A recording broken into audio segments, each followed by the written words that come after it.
If this keeps happening with your colourwork, I know exactly how to help you. You can see here that the two sections in the two different colours are pulling apart from each other when the fabric is stretched, and the tension isn't looking so good either.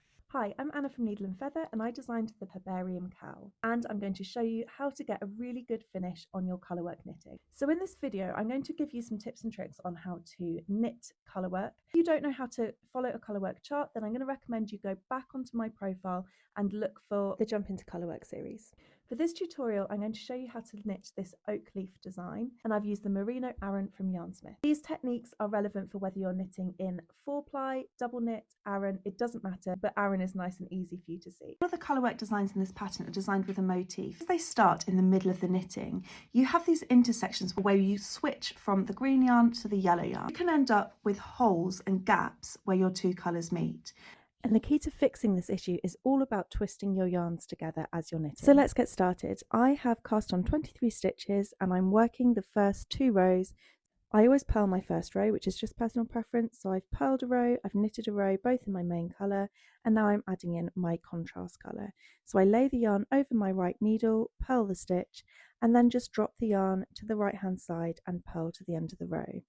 Now I'm knitting back to where my next colourwork stitch is, and when I reach it, I'm going to make sure that I twist my contrast colour around my main colour, then I can tighten up that first contrast colour stitch, and then I can carry on knitting with my main colour. Twisting the yarns together closes that gap and anchors the 2 stitches together, and you do the exact same thing on the purl side as well. You need to add a twist whenever you reach the start of the motif. When your motif gets wider, like on row 6, you want to make sure that your yarn's in the right place. So on row 5, I'm thinking ahead and I'm going to catch the yarn as if it was a float to bring it into place for the next row. Now, when I knit back, the yarn is going to be waiting for me ready to make that next stitch. So I'm purling the rest of the row in my main colour and then knitting back to the point in the chart where my contrast colour is used. And now I'm going to twist the contrast colour around the main colour, as I've done before, and then knit those 3 stitches.